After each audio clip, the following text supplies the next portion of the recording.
Next problem. For photoelectric effect with incident photon wavelength lambda, the stopping potential is V naught.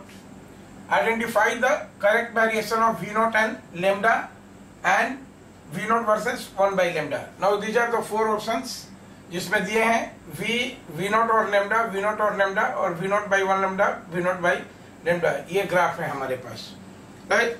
तो सबसे पहले हम देखेंगे कि ये V naught वर्सेस lambda और V naught versus 1 by lambda का ग्राफ प्लॉट करना है. तो हम जानते हैं कि क्या होता है, स्टॉपिंग पोटेंशियल V naught अगर होगा तो V naught is equal to AC by lambda minus work function.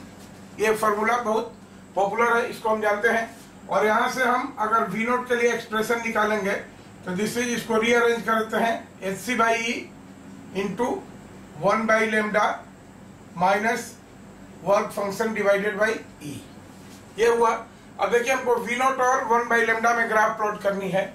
V naught y axis पर होगा तो दिस इज y एंड ये 1 by lambda on x axis है तो दिस इज x. तो this graph is very similar to y is equal to mx minus c, right? इस तरह का ये ग्राफ है. तो अगर इस ग्राफ को हम प्लॉट करेंगे y is equal to mx minus c, तो जानते हैं क्या हुआ कि ये इसका स्लोप पॉजिटिव होगा, तो स्लोप इंक्रीजिंग टाइप होगा और y एक्सिस पर इंटरसेप्ट निगेटिव होगा.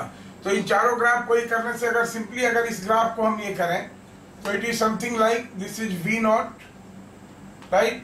और देखिए इसका स्लोप पॉजिटिव है, ये तो इसका स्लोप नेगेटिव है, इसका स्लोप पॉजिटिव है, एक ही ऑप्शन है. और y एक्सिस पर इंटरसेप्ट ये है, तो अगर ये ऐसा ग्राफ है, राइट, तो इसका y एक्सिस पर इंटरसेप्ट निगेटिव आएगा which is W naught by E. ये जो y एक्सिस पर आएगा इसका वैल्यू हो जाएगा आपका यहाँ पर this is W naught by E, right? और इसका जो स्लोप है उसका वैल्यू क्या होगा SC by E. So option C is correct, right? 1 by lambda और इसमें ऑप्शन सी इज करेक्ट. ठीक है. अगेन अब देखना है हमको कि lambda V naught versus lambda graph में ये क्या होता है. तो सबसे पहले एक चीज हम देखें यहां से, ये एक्सप्रेशन है V naught के लिए. तो V naught is equal to SC by lambda minus W naught. अब ये देखिए जाहिर सी बात है कि अगर lambda यहां से हम देखें कि इफ lambda इंक्रीजेस, अगर lambda इंक्रीज करेंगे तो डिनोमिनेटर इंक्रीज करेगा, मतलब SC बाई lambda का वैल्यू डिक्रीज करेगा और अल्टीमेटली देन V naught का वैल्यू क्या होगा, V naught का वैल्यू डिक्रीजेस. तो सबसे पहले एक डिक्रीजिंग फंक्शन है कि अगर हमारा lambda इंक्रीज करेगा तो ये डिक्रीज करेगा, राइट? अब देखिए ये इंक्रीजिंग फंक्शन है इसलिए ये खत्म हो गया. डी वाला ऑप्शन पहले ही खत्म हो जाए, ये नहीं हो सकता क्योंकि ये इंक्रीज कर रहा है, lambda बढ़ने के साथ साथ V naught का वैल्यू इंक्रीज कर रहा है, तो ये खत्म हो गया. नाउ ये ऑप्शन ऑलरेडी आ चुका है, ये भी एक इंक्रीजिंग फंक्शन है इसलिए सी भी नहीं हो सकता इसके लिए. तो हमारे ए और बी में दो ऑप्शन सही हो सकते हैं, राइट? अब देखिए क्या हो सकता है यहाँ पर कि ये डिक्रीजिंग है. अब देखिए ये स्ट्रेट लाइन है, तो जाहिर सी बात है कि ये स्ट्रेट लाइन नहीं है. देखिए v इक्वल टू lambda की बात करेंगे तो this is something by lambda, this is k by lambda, यानी y equal to k by lambda minus c. ये ग्राफ इसके लिए इस तरह से आएगा, तो जाहिर सी बात है कि ये स्ट्रेट लाइन नहीं होगा इसलिए ये ऑप्शन ए सही होगा. और इसको कंफर्म करने के लिए आप इसका स्लोप निकाल लीजिए. देखिए कि इसका स्लोप क्या होता है, इसका स्लोप कांस्टेंट है और इसका स्लोप टाइम के साथ में डिक्रीजिंग है. तो अगर V naught HC lambda इसको अगर हम डिफरेंशिएट करते हैं विथ रेस्पेक्ट टू lambda, क्योंकि x एक्सिस पर lambda है, तो हमको क्या मिल जाएगा.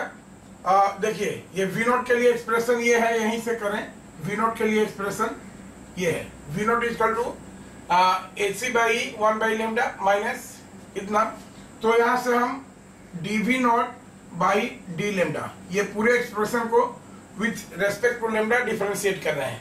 तो देखिए ये HC बाई E तो ये कांस्टेंट है 1 बाई lambda, 1 बाई lambda मतलब lambda पावर माइनस 1, और इसको हम डिफरेंशिएट करेंगे तो ये क्या हो जाएगा. देखिए -1 into lambda power -1 -1 lambda 2 that is -1 by lambda square.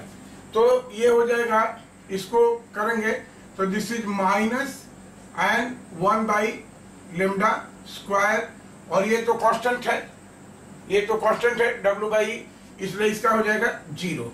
तो ये देखिए यहाँ से ये निगेटिव स्लोप आ गया, dv बाई ये माइनस साइन के चलते dv बाई डी लेमडा क्या हो गया, negative dv naught by D lambda, यानी slope of the curve is equal to negative, right. तो निगेटिव तो है, लेकिन देखिए अब ये क्या है कि विथ इंक्रीज इन लेमडा, देखिए ये स्लोप क्या हो रहा है, देखिए लेमडा का वैल्यू ये करेगा तो निगेटिव वैल्यू इंक्रीज कर रहा है, मतलब ओवरऑल क्या हो रहा है, निगेटिव।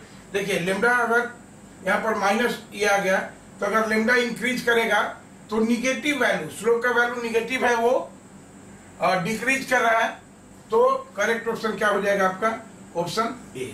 तो option A and C will be the correct option. Okay.